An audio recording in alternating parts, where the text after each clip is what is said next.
Hello, fellow plant lovers. My name is Nikimbre Daniels, and thank you for joining the AHG today as we are here with Kat Maier. Kat has been a practicing clinical herbalist for over 30 years. She is also the director of the Sacred Plant Traditions School in Charlottesville, Virginia, and a registered herbalist with the American Herbalist Guild. Kat is also the American Herbalist Guild 2022 Keynote Speaker. Hi, Kat. How are you today? I'm very happy to be here. Thank you. You're welcome. Thank you for joining us. Could you tell us a little bit about your involvement with the American Herbalist Guild over the years? Yeah. Well, it goes way back. It's just so exciting to have watched the evolution of the AHG. I wasn't in on those first Santa Cruz, California meetings. But I love all the stories. I just love all the stories of, founding members and the evolution and how it's changed and, all the challenges and everything that we've been through. And I think it's just, it's sort of like our plants. It's like our garden.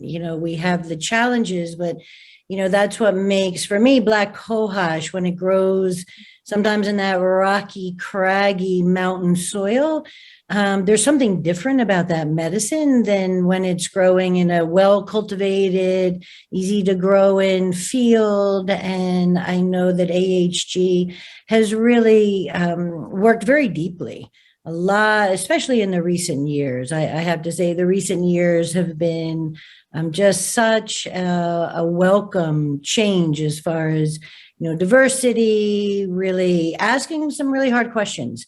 And of course, there's always folks that have more to say, but that's evolution. That's how we are. So my involvement was as a professional member. And then I was on the admissions committee for a number of years, which I totally dug. And people really need to give their hats off to the herbalist. David Winston has been holding that space forever. And it is a ton of work. I know that the format has changed, but we used to get, very thick applications, and we would spend hours and really sitting with them and looking at them. And so I just want members to know that we take this whole process very seriously. And of course it's flawed because it's, not in person. And, how do we know who knows the plants? And, just so many points of vulnerability. But the wild thing is, Nikimbre, all of us could pretty much arrive at the same feeling about this applicant. There's just something that transcended, the application and the answers and the questions. And so AHG is incredibly supportive. We want herbalists to become professional members. And of course, there's many fabulous clinical herbalists who aren't members, and it's not a deal breaker. But what happens is you get a tremendous amount of support. And then you're on the website, because I use the AHG professional member website a lot. When somebody will call me up and say, hey, my sister lives in Nebraska, who would you recommend? So instead of Googling and just finding someone that way, we do have an amazing tool to find professional herbalists. And we know what they've been through and the rigors. So I totally love that, because as an academician and as someone with a school myself, I just really loved watching the process, watching different schools and how students came from different schools and answers. And so that was a very, very exciting, I don't know, that might have been 10, 12 years where I was involved in that. And, that was fabulous. And then, of course, heading to the symposiums, and then now with this deep, deep honor of being invited to do the keynote, which, again, I take very seriously, and especially this year, because I really believe keynotes, that's quite an ask, and what to bring forward, and that teaching and inspiration. And I've already been learning a tremendous amount as I'm beginning to compile that. So that's sort of a brief history of I can talk about the dance parties, Their whole Those are all stories in themselves, the Poconos or out west. Oh, the fabulous one in Oregon. Just Mhm. wonderful gatherings. Yes. Speaking of the Oregon Symposium, that year you did the closing, you were over the Hmm. closing ceremony and you spoke at the closing ceremony. And I'm going to try not to get emotional in this moment, but I Oh, carried this song with me that you sang since that moment, and it was Water is Life. And I'm not sure if you recall that memory or not, but it's yeah, of course. and it sticks I'm with getting me. chills. I Thank can, me you. too, me too. Yeah. Thank you so much for bringing me Yes, back to that amazing circle. yes, it was, and it was at such a heightened moment and time, and I just want to thank you for that moment because when I got the call to do the interview, and you were the first interviewer, I thought, wow, that moment just popped into my mind, and so um, That's so fabulous. yes, Yeah.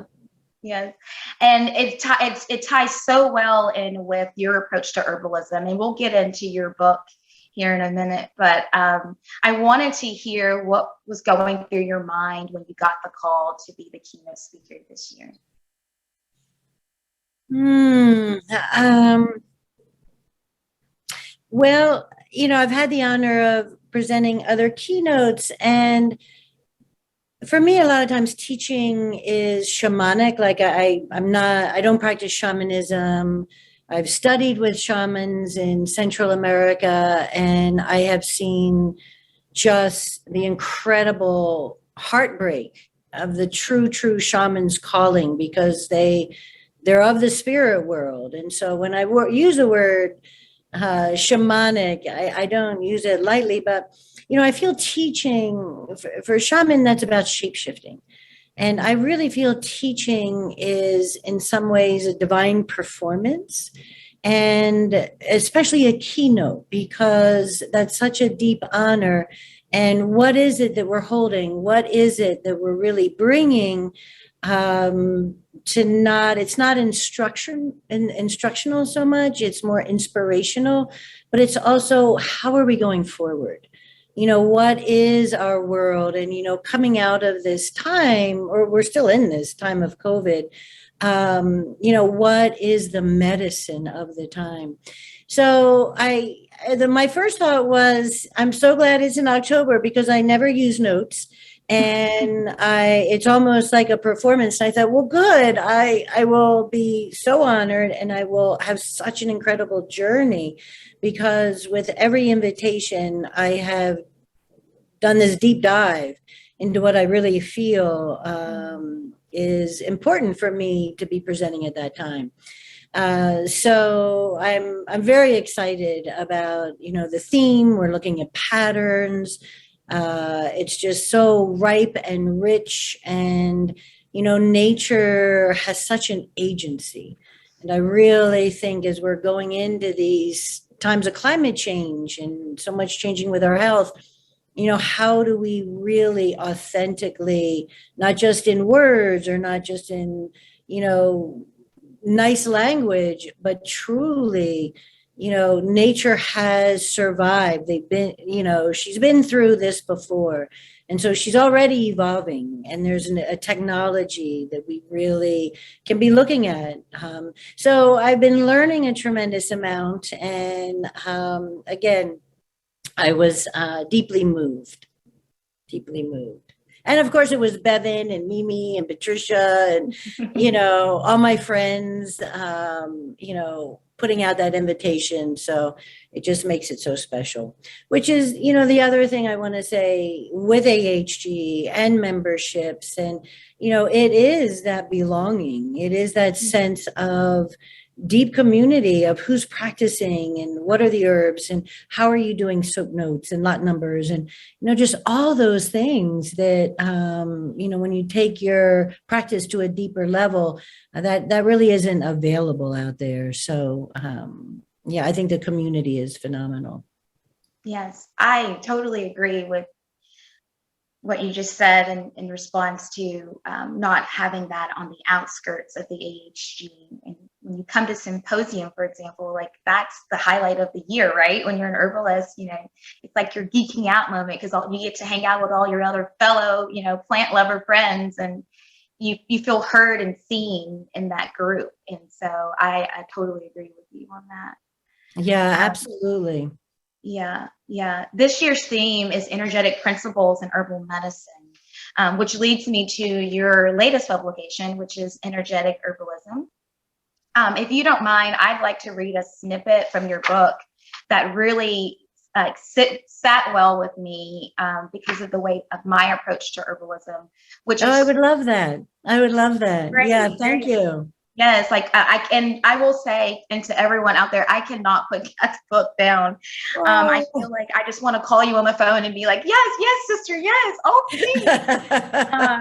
Well, you have my permission. I can't hear it enough. But the section that I want to read, it's titled "Distilling Spirits and Developing Relations." While it may seem an odd tradition to move from phytochemicals to a guide on meeting the spirit of a plant, the art of alchemy and distillation has always been referred to as accessing the spirit of a plant. There are so many techniques in this magical world of herbalism. For me, the most vital ingredient, the one that makes a tea or tincture good medicine, is the gratitude for the spirit of the plant. We cherish our close relationships with our human partners, children, and dear friends, but many of us have not experienced our capacity to form extraordinary and vivid relationships with nature. That it's so deep, and so how do I put this even into words? It's spot on, with I know for me, for example, personally, like I said, I can relate to all of what you just said. Because of the way that when I look at a plant, I look at the energy behind the plant and what is the plant saying to me. And I just wanted to read that because that hit home for me so hard. And like I said, I cannot put this book down because it highlights so many different levels of energy within the plant world. Thank you. You're very welcome. Thank you. Yeah. Well, it's interesting when it is hard to put things into word. That means it's really coming into that relationship place. And, I think our beloveds, our children, our partners, it's very hard to put such profound relationships, into words. And that's, what makes it the realm of the sacred. And that's very deeply, deeply intimate. And sometimes I love it when I can't articulate because it really means I'm into something that is transcendent. I mean, that is that word. And that's, the places that these plants really take us. So thank you so much for what you say. That's, more than anything, there's a lot of material in between the covers and that, what you read is such a core for me. So that's fabulous. Thank you. Yeah, you're welcome. Yeah. And it just also brings to light, stewardship, which is, I think, vital. And you speak about vitality in your book. I think that is so vital right now in the times that we're in. To whether it be, you talk about, tending land and what that looks like. And it doesn't always have to look this way. It can look a different way. And for me, I've been someone who has been tending land for the last 2.5 years. And so, again, I understand where you're coming from with that. And you talk about, basically direct relationship with the plants and how important that is. And, and the sacredness of that and the sacredness of plant sanctuaries. And again, it doesn't have to look a particular way, but it can be in a different form. And so, and speaking of plant sanctuaries, could you tell us a little about your plant sanctuary? Because you have one. Yeah, I'd love to. And what you were talking about, Nikimbre, I work with a lot of unhoused. We have a Botanica mobile clinic. And, so many people assume ownership of land and, I don't know percentages, but I just really think it's important to address those that are renting, those that are in apartments or balcony or container gardening, and how to develop relationships, because we're really looking at privilege and so many assumptions that I feel sometimes authors make about the readers. How do we hold many different readers in our minds as we're addressing land stewardship? And we take care of our city parks. I mean, a lot of the unhoused, they are literally out there gathering. Charlotte, I will get to the sanctuary, but this is such a right point that I wanted to mention. So Charlottesville is a sister city to Burkina Faso and West Africa. And so we have a lot of folks moving from those areas. And Botanica, we do herb walks in the community gardens. And I'm telling you, those women in their magnificent fabric and prints and textiles, and they're still wearing their traditional clothes, they are taking down notes. They all have phones, and they're taking pictures. And I know they're going to go home and put those herbs in pots and work with those herbs, as versus, sometimes you're on herb walks and it's a little intellectual. And, so it's just so amazing, engaging on so many different levels. And, and then we learn, because there's Bidens as a weed, and there's Bidens in West Africa. And so I'm learning about their use of Bidens. And, it's this, equal exchange of that wisdom and that information. So my sanctuary, I have a beautiful garden in downtown Charlottesville. And we've had a lot of rain this year, so it's resplendent. And I've been there for about 17 years. And so slowly we didn't have much lawn at all, but we installed all woodland in the front. And over the years, we've just been planting more and more natives. And golden seal literally is taking over. It's taking over the gardens. It's hopping over to the neighbors. And one of the things in my Materia Medica is one of the hardest things in the book was to only choose 25 plants. And so part of that is the endangerment of plants, and, really looking at all these exotic plants from far away. And, are we really practicing sustainability? Where's rhodiola coming from? Cordyceps. If we're growing them in the labs, that's one thing. So most of my plants are the colonizer plants, the plants that are growing in Seattle, Tucson. It's the plantain, it's the mullein. They're accessible. And I have golden seal in there, even though it's on the United Plant Savers at risk list, because I can grow it so quickly and easily, and I'm giving it away to students. Sure. So when I see the plants are easy to cultivate, and I say, don't wait for that 10 acres or 2 acres of woodland, plant it in the shade. It's so incredibly generous. So we have a lot of trees and pollinators. Pollinators are a huge consideration. Oak tree, Doug Tolomei is a phenomenal naturalist, and he wrote an incredible book on oaks. Something like 560 pollinators, insects live in one oak tree. And so what trees are we choosing to plant, and being very, very clear on, if you don't have much space, which ones are you going to be planting? So our sanctuary is very small, but we did a pipeline rescue. We had a pretty dreaded pipeline come through. It's been stopped for now. But they were going through the Allegheny Mountains, really, really rich territory, where there was so much blue and black cohosh, ginseng. And so we would do pipeline rescues. So we brought a lot of those rescued plants back into the back woodland behind my house. We're kind of squatting in this condominium woodland, and we just planted all these plants there. And then that becomes our giveaway. That sort of is our nursery of supporting those populations. Super simple. There's a whole chapter, medicine of place. twice. I think it's my favorite chapter.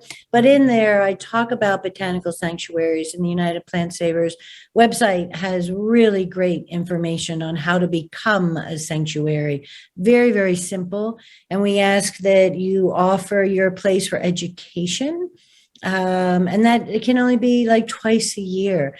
But I just, as you know, you start educating and you just get so turned on by people getting turned on. And it's just that whole process. So it's really very beautiful at this point, and I have a lot of help, but it's just so exciting every year to see. And then who arrives? That's a whole other aspect of the medicine of, my teacher, Karen Sanders. She talks about plant families, not according to Linnaeus, but who are the plants who love to grow together? And she's Choctaw, and her tradition is those plant families are the bloodroot and the cohosh and the trillium, because they love the same environment. And so that's their family. And so when you create these families, prairie families, woodland families, it's like, oh my God, look who just showed up. So that's always fun. Yes. I do find joy in watching the plants that grow together. It's very fascinating.